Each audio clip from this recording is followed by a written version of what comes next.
Gloire au nom du Seigneur. Non, dans le troisième chapitre de cette série d'études bibliques sur l'intercession. Amen. Ce sera le troisième et dernier chapitre de ce domaine de l'intercession. Et après, nous aurons un autre thème qui sera sur le jeûne. Amen. Donc aujourd'hui, c'est chapitre 3 et on va commencer à voir sur les ressources spirituelles pour l'intercession. Amen. Parce qu'intercéder, c'est bien. Savoir qu'il faut intercéder, c'est bien. Savoir que le Seigneur cherche des intercesseurs, c'est bien. Amen. Mais le Seigneur met à notre disposition des ressources pour devenir des intercesseurs. Amen. Vous savez, là, en réalité, il n'y a pas des vrais intercesseurs ou des faux intercesseurs. Tu es intercesseur ou tu ne l'es pas. C'est comme les chrétiens, il n'y a pas des vrais chrétiens ou des faux chrétiens. Tu es chrétien ou tu ne l'es pas. Tu es enfant de Dieu ou tu ne l'es pas. Amen. Gloire au Seigneur. Donc voilà, on va voir ce matin, il y a plusieurs ressources qui sont mises à disposition pour les intercesseurs et nous allons en voir trois dans ce chapitre 3. La première ressource, c'est le pouvoir et l'autorité. La deuxième ressource, c'est le nom de Jésus, enfin que nous allons voir en tout cas. Et la troisième ressource, c'est lier et délier. Et quand on aura terminé avec ces trois ressources, on étudiera dans une autre ressource qui est le jeûne. Et on va mettre le jeûne, la prière, l'intercession, le nom de Jésus, délier, lier, l'autorité, la puissance, tout ça ensemble. Amen. Et ça va faire de tous ceux qui le désirent, des vrais intercesseurs, des intercesseurs forts, puissants, qui vont remporter des victoires. Amen. Quelqu'un dit Amen. Amen. Amen. Alléluia. Vous savez, si vous n'êtes pas intéressé si vous êtes intéressé pour devenir un intercesseur, mais que vous n'êtes pas intéressé pour que votre ministère soit un ministère de force et de puissance, il faut revoir votre conception à la base.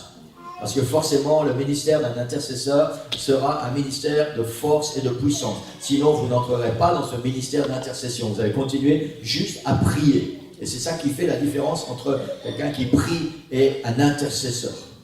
Amen. Et je ne vais pas revenir sur tout ce qu'on a déjà vu depuis le début. Le verset clé pour ce troisième chapitre, c'est Luc chapitre 9, verset 1.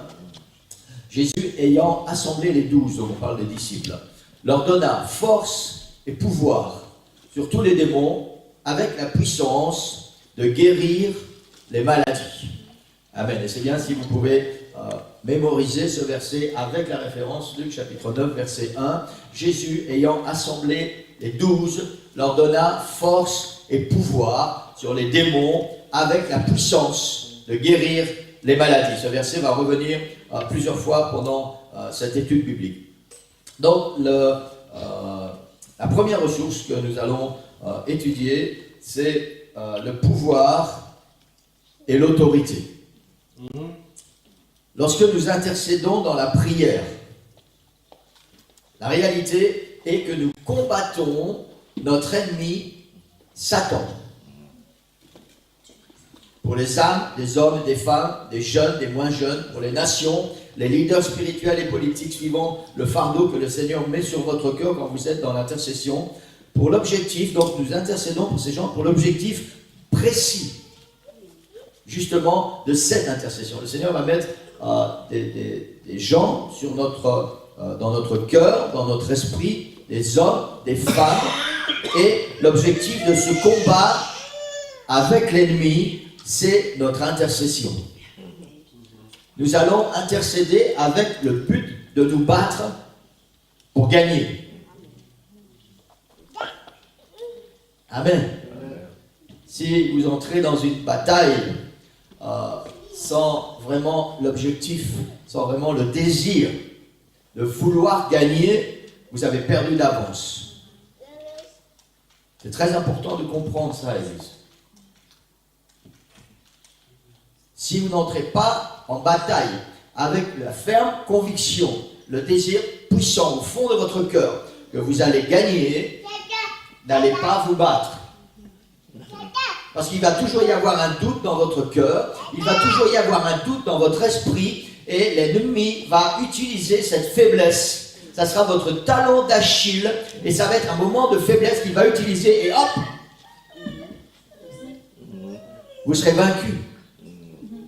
Amen. Dans le domaine spirituel en particulier, c'est comme ça dans tous les domaines de la vie, mais dans le domaine spirituel en particulier, si vous voulez aller vous battre avec cette ferme assurance, cet objectif vraiment précis, concret, inébranlable, que vous partez vous battre pour gagner.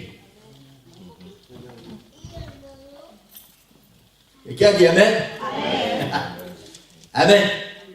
Nous ne faisons pas cela par notre propre capacité ou nos propres forces, excusez-moi, je suis fatigué, mais sur la base du pouvoir et de l'autorité spirituelle qui nous sont déléguées par Jésus. Lorsque nous allons nous battre, vous savez, c'est la même chose qui s'est passée avec David contre Goliath. David n'est pas allé combattre Goliath avec sa propre force ou sa propre autorité. Il est allé avec le pouvoir et l'autorité qu'il a reçue du Seigneur. Sinon, c'était impossible pour lui de combattre et de gagner contre Goliath. Et la réalité est celle-ci, c'est qu'il y avait déjà sur le champ de bataille le roi Saül et toute l'armée d'Israël. Et c'est seulement parce que David a reçu la force et l'autorité qui venaient du Seigneur qu'il est parti, qu'il a gagné. Mais si vous relisez le contexte avec David dit à ce grand Goliath, il dit, toi tu viens avec tes armes, avec ta grande stature, moi je viens au nom de l'Éternel des armées. Que tu as osé insulter. Et David lui dit ceci, il dit, aujourd'hui, je vais te couper la tête. Il n'y avait aucun doute dans l'esprit de ce jeune David. Il est parti sur le champ de bataille, peu importe la taille de l'ennemi, peu importe ce qu'il représentait, il est parti sur le champ de bataille avec l'objectif simple de gagner. Point, c'est tout. Et ça, c'est l'objectif de l'intercesseur. Et c'est ce qui devrait toujours être dans nos cœurs. Si tu n'es pas sûr de gagner quand tu vas te battre face à l'ennemi, on ne parle pas de prière, Église, maintenant. Nous parlons d'intercession. Quand tu pries à Dieu. Tu demandes au Seigneur son aide pour que le Seigneur puisse te bénir, qu'il puisse t'aider, te donne des forces. Quand tu intercèdes, tu entres dans le champ de bataille et tu vas combattre directement l'ennemi. Directement. Donc si tu n'as pas une assurance en ton cœur, ne va pas te battre. Parce que lui, il ne va pas te faire de cadeau. Toujours Luc, chapitre 9, verset 1, ce même verset. Jésus, ayant assemblé les 12, leur donna force et pouvoir sur tous les démons, avec la puissance de guérir les maladies. Nous sommes toujours dans cette première ressource, le pouvoir et l'autorité. Et ce matin, j'aimerais que nous puissions comprendre quelque chose d'important. Il y a une différence entre autorité et pouvoir. J'ai essayé de trouver un exemple que nous pouvons tous comprendre. Alors pardonnez-moi du peu, mais voilà, je pense que tous nous pouvons comprendre ce matin. On va prendre l'exemple d'un policier qui est en intervention lors d'une prise d'otage. On parle d'une prise d'otage. Il a un uniforme qui représente son autorité. Quand vous voyez ce policier arriver, son uniforme fait que vous savez qu'il a une certaine autorité. Il a l'autorité de donner des ordres aux preneurs d'otages, mais il n'a pas le pouvoir de l'obliger à obéir. Je ne sais pas si vous comprenez la différence. Il va donner des ordres aux preneurs d'otages. Il va dire, tu dois libérer tes otages, tu dois baisser ton arme et tu dois te rendre. Mais il n'a pas le pouvoir d'obliger cet homme.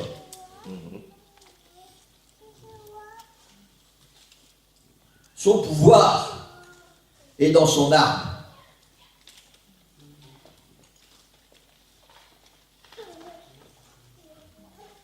C'est son arme qui réduira à l'impuissance de gré ou de force le preneur d'otage. C'est ça qui fait la différence entre l'autorité et le pouvoir. Notre autorité sur l'ennemi est dans le nom de Jésus. On va voir ça dans la deuxième ressource. Notre autorité est dans le nom de Jésus et par notre position en lui en tant qu'enfant de Dieu. C'est ce que David a dit à Goliath. Je viens au nom de l'Éternel des armées. Nous venons, nous, dans la nouvelle dispensation, face à l'ennemi avec la puissance et l'autorité du nom de Jésus. Mais notre pouvoir sur l'ennemi vient à travers la puissance du Saint-Esprit qui vit en nous. Luc chapitre 24, verset 49. Jésus dit à ses disciples, mais vous restez dans la ville jusqu'à ce que vous soyez revêtus de la puissance d'en haut. Avant, il leur a donné l'autorité sur les démons et sur toute la puissance de l'ennemi. Mais le Seigneur leur dit, avant de partir, restez là jusqu'à ce que vous soyez revêtus de la puissance d'en haut. Dans Actes chapitre 1, verset 8, tout le monde connaît ce verset, je l'espère. Mais vous recevrez une puissance, le Saint-Esprit survenant sur vous, et vous serez mes témoins. Comme le policier, nous devons avoir à la fois l'autorité et le pouvoir pour être efficace dans l'intercession, car nous livrons véritablement un combat contre Satan. Il est important de posséder ces deux vertus, j'allais dire. L'autorité, ce que le Seigneur nous donne, l'autorité et le pouvoir. Utiliser le nom de Jésus et être revêtu de la puissance du Saint-Esprit. Parce que c'est très important, souvenez-vous, on a parlé il n'y a pas longtemps des fils de Séva qui ont pris l'autorité qui est dans le nom de Jésus, mais ils n'avaient pas reçu le pouvoir de la puissance du Saint-Esprit et ils se sont fait vaincre par les démons. Amen. Amen. En tant que chrétiens, nous recevons l'autorité à travers l'expérience de la nouvelle naissance par le baptême dans le nom de Jésus. Et j'insiste encore une fois pour tous les sceptiques, pourquoi être baptisé dans le nom de Jésus et pas dans le nom du Père, du Fils et du Saint-Esprit? Parce que la Bible nous a donné le nom de Jésus, parce que toute la Bible nous enseigne que l'autorité, la puissance est dans le nom de Jésus. Amen. Et encore une fois, nous voyons cette autorité qui est dans le nom de Jésus et notre position en lui. Mais il faut aller au-delà et recevoir la puissance du Saint-Esprit qui doit être combinée avec l'autorité du nom de Jésus pour être des intercesseurs efficaces. Amen. Des intercesseurs efficaces. Laissez-moi vous affirmer quelque chose ce matin. Satan a une autorité qui reste limitée, mais il n'a aucun pouvoir. Satan a une autorité certaine, il peut venir te voir et te donner des ordres. Et il le fait. Mais il n'a pas le pouvoir de t'obliger à faire ce qu'il te dit. Nous combattons dans les lieux célestes, Église. Et nous ne devons pas minimiser qui est notre ennemi, ce qu'il est capable de faire. Il a l'autorité, une certaine autorité qui reste limitée, mais il a l'autorité de nous donner des ordres. Vous savez, quand il y a des choses qui vous plaisent, hein, il y a à ton oreille, fais ceci. Il est en train de te donner un ordre. Très subtilement, très discrètement. Tu ne te rends pas compte que c'est lui, mais il est occupé à te donner un ordre. Tu sais très bien que c'est pas bien, il te dit fais-le. Mais il n'a pas le pouvoir de t'obliger à le faire. Après, c'est toi qui décides si oui ou non tu vas obéir.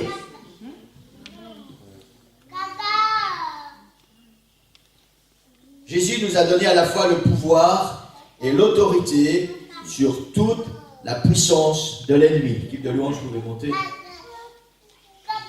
Le pouvoir que Jésus nous a donné est un pouvoir illimité. Et il doit être utilisé aussi dans l'intercession et principalement dans l'intercession. Amen. Et c'est très important, Église, de bien, on va arrêter pour aujourd'hui, de bien comprendre cela. Nous ne pouvons pas être des intercesseurs. Nous avons, à travers du nom de Jésus et de la puissance du Saint-Esprit, alors rien ne peut nous arrêter. Mais nous devons prendre l'autorité qui est dans le nom de Jésus et être revêtus de la puissance du Saint-Esprit. Amen. Sinon, il ne faut pas chercher à aller combattre l'ennemi si vous n'avez pas été revêtus de la puissance du Saint-Esprit. Parce que vous n'avez pas le pouvoir contre lui. Les deux vont ensemble. L'autorité du nom de Jésus et le pouvoir à travers la puissance du Saint-Esprit qui est en nous. Et alors, rien ne pourra vous arrêter. Exactement comme ce jeune David.